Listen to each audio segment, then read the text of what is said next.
সবাইকে নবান্নর অনেক শুভেচ্ছা জানিয়ে ভিডিওটি শুরু করলাম। তো আমাদের কিভাবে নবান্ন করা হয় সেটাই তোমাদের সাথে একটু শেয়ার করে নিচ্ছি। তো দেখো, এই প্রসাদটা যেটা আমি দেখালাম, নতুন চালের গুঁড়ো, দুধ, দই আর বিভিন্ন রকম ফলমূল দিয়ে এটা বানানো হয়। তো তোমরাও এভাবে করো কিনা অবশ্যই কমেন্ট করে জানিও। তো ওটাই আমাদের নবান্নের মূল প্রসাদ। তো ওদিকে ঠাকুরকে ভোগ দিয়ে নিচ্ছিল, ওটা দিয়েই নবান্ন করা হবে। তো আমার সব কাজকর্ম সেরে আমি অপেক্ষা করছিলাম মায়ের পুজো হয়ে যাওয়ার। তো পুজো হয়ে যাওয়ার পর দেখো, এভাবে ছোটো ছোটো কলা পাতায় প্রসাদটা বেড়ে দিচ্ছিল তো মা।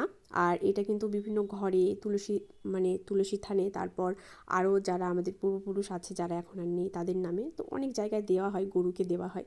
তো তারপরে এটা দিয়ে কিন্তু আমাদের মূল নবান্নটা করা হয়। তারপরে কিন্তু দুপুরটা আমরা দই, চিড়ে, খই, মুরগি এসব খেয়েই থাকি। আর তারপরে শুরু হয় 9 রকম রান্নাবাড়ির কাজ, আর সেটা কিন্তু রাতে হয়।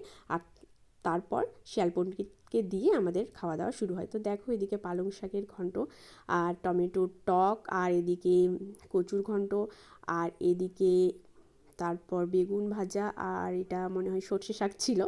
আর এদিকে করেছিলাম মাসকলাইয়ের ডাল মূলো দিয়ে, এটা আমার খুব ভালো লাগে। তো এসব ঘরে আমি নিরামিষ রান্নাগুলো করছিলাম। আর বাইরে উনুনে আমার ননদিনী আছে, এসেছে এখানে, তো ও আমিষ রান্নাগুলো করছিল। আর এটা ছিল বাঁধাকপির ঘন্ট, এটা নিরামিষ করা ছিল। আর এদিকে হয়েছিল মাছের ঝোল ফুলকপি আলু দিয়ে, এটা আমার ননদিনী করেছে, বাইরে উনুনে করছিল। তো উনুনের রান্নার কিন্তু টেস্টটা একটু বেশি ভালো লাগে গ্যাসের থেকে। আর এটা দেখো, এটা হলো মাছের মাথা দিয়ে বাঁধাকপির ঘন্ট ছিল।